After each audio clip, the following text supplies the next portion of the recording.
Tongan ba pau khara mayam da update tawjarake ahanbada Jiribamda Nupi angng hatkhibadu Kukina Laman singbagi chathakhibani Paolinlal Jiribamgi Jakuradordagi thani pangi yauna angng ahum amasung nupi ahum phaduna pukhraga tamthina hatkibadu Kukina Laman singbagi chathakhibani haina BJP gi MLA Paolinlal na phongdokre.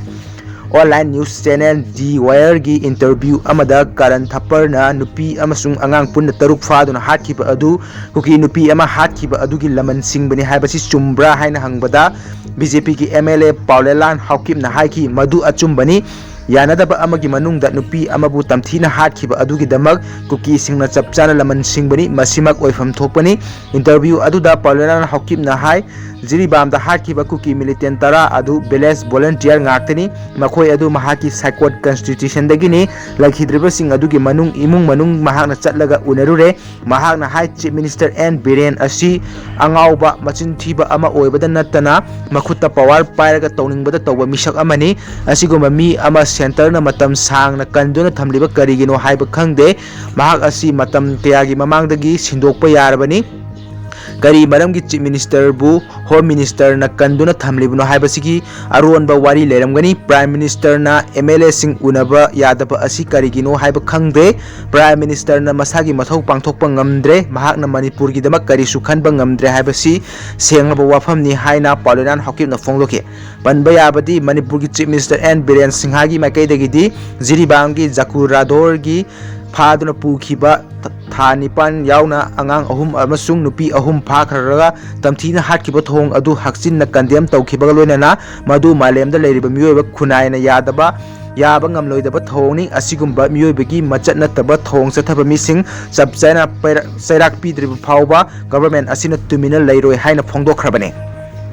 Atopa pau amada nupi angang hatpada chenaba kuki terrorist sing thibagi akanba thabak chathari chief minister Jiribamgi Jakurador Karongda leiba relief camp amada changjafam lauduna leiriba maitai phuruki pikliba angang ahum amadi nupi ahum phaduna pukhraga matung tamthina hatkiba thodok asida chenaba kuki terrorist sing thibagi akanba thabak chathari athuba matamda makhoibu soidana puthokpa ngamgani haina chief minister Nongthomba Biren na phongdorakle chief minister Nongthomba Biren na mahaki X ta thadorakpa video post amada mahakna hai mara laijadaba pikliba angang ahum amadi nupi ahum bu kidnap tawduna pukhraga tamthina hatoklaga barak turel da thadarakiba thong asuki matik thamoi soi nupi angang hatpa haibasi tasengna crimes against humanity ni civilized oiba khunai amada asigumba sanga gi lichat asi chaloi sanga gi lichat chaliba terrorist sing asi phangnaba thibagi akanwa thabak chathari athuba matamda mihatpa sing soidan maki puthokani makoibu phangdriba phawba tumina leiroi hainasu phongdurale ningsingba yabadi tha asigi 13 da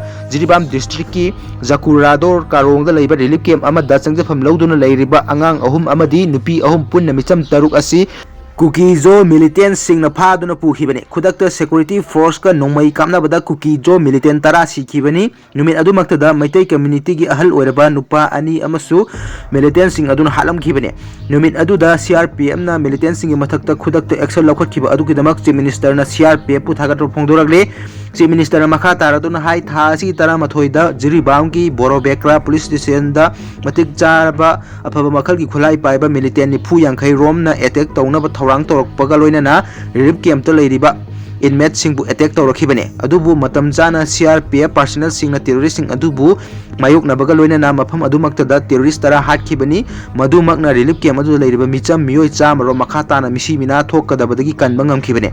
tha 19 pharba manipur gi irang asi laksindana leiringai manung tampaki police station tarukna konba mafam singda amu hanna center na apaswa thamjinkhibani loinana central armed police force CPF company kun ama tha sigi tara humdoida manipur da thajilakhraba matung union home minister Amit Shah gi waktak matung inangarang November 18 dagi CPF company yangkhai amasu manipur da thonglaba haukrabane Atopa pau amada MLA singi mayung ngak senaba Central Force Company amamam thamgadawri CRPF thamba yaroi haina lamboi sing da nupi sing irang haurakre hadakta MLA minister singi mayumda miyamna attack torokhraba matungda Ministry of Home Affairs na Manipur da Central Force mayam ama thajilakba haukhre thajilakliba forcing asigi manungda company amamam mipai thabairaba MLA singi mayu ngaknaba thamgadore thajaba yaba mafamdagi phangba pauna hai MLA kharana Manipur Police ki makok singda makoi gi mayung ngak senaba Central Force Company amamam thambinaba haijarakre makoina haijarakpagi matung ina Central Force sing adu MLA sing adugi mayumda thamnaba thabak lokhatpa haure marak asida Manipur tholiba tha 18 phajilolaba irang asi laksinnaba thajilakhiba Central Armed Police Force CAPF Company 18 airlift tawragle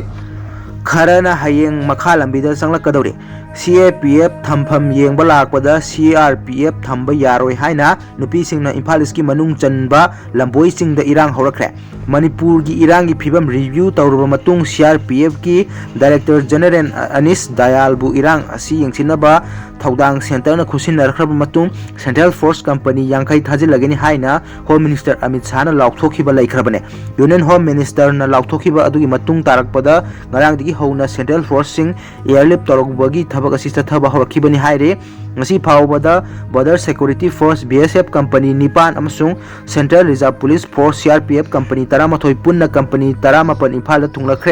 thunglakhiba adugi manungda BSF Company 3 na ngarang amasung Company ani na ngasi thunglakibane CRPF ki oina nupi mahila company ani yauna punna company 13 asigi manungda company 3 na ngarang aduga company 3 na ngasi thunglakibani masigi mathakta CRPF company ama thunglagadaba wale flight lagliba company kun asi na Imphal East, Imphal West, Thoubal, Bishnupur amasung Kaksing district ta deploy tawgani haire amaromda BSF company 12 amasung CRPF company 3 punna CAPF company 19 na lekhala bida changnaba thorang tawri hairiba company 19 asina Kangpokpi district ki mafam sing yauna tongan mafam sing amasung national highway sing da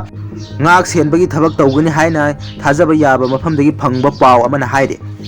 Atopa Pau Amada Kuki Nupi Ani Pi Thongdana Pukibagi Matangdadi PM na PN Fogdoki Angang Ahum Yauna Miyoi Taru Hatkibadadi Tumina Lairiba Karigino Sanula Manipur Tholiba Kanglup Ani gi Lal Asi Horokpa Matamda Kuki Nupi Ani Mapi Thongdana Puki Habi Matangda Bharatki Prime Minister na wa ngangki loina landam asigi MLA kayana su thawdok adu yaningdaba kholaw law kharba handak Jiribamda pikliba angang ahum yauna punna miyoi taru kuki terrorist na phaduna puraba matungda tamthiba mihata hatkiba asida landam asigi MLA singna tumina laisiliba karigino haina salai apunba nupi lamjing lup sanulal gi president yumnam ibethoina hangle ngasi Manipur Press Club ki Thangjing Hall da pangthokpa pawgi mifam amada yumnam ibe thoina makhata na pawmising da phongdokhibadadi lamdam asida chatharliba irang asida kuki zo marda India lengak na yamna phongna mateng pangba manbagi mami akhoi khuding mana uduna lakhi India lengak asina Manipur gi nupi oibasing thawai thaba ngairi bra haibadu lamdam asigi miyam na MLA sing yokhatuna thamba pamba miyo singi mathakta yaningda wafam kya su phongdoke amaromda Sanulal gi General Secretary oina Thopuribi akoizam Santi na pami sing da phongdokhibada Manipur lengak asina mamang thak kya gi warep kya lauduna lakhi adubu lengak na laukhiba warep asigumba chairak asida pikliba anga yauna miyo taruk tamthiba mihata hatkiba asigi matangda lengak na operation chathaduna maraleba kuki terroristing phaduna ain gi oba sera karigi piba ngamdribano loinana lamdam asida leiriba civil society organization sing amata oina punsinduna thabak tawna hotna beyu Manipur lengak na su maitai masa sing kuki terroristing gi makhutta mathang siba du ngairi bara lengak leiri haibadu thabak na mayak seng utuna kuki terroristing Manipur gi laimaidi gi takthokna ba thabak paikhat piu haibasu phongdoke ngasi gi matang asida video si losin jarage channel sibu nusi video subscribe to send view haijari thank you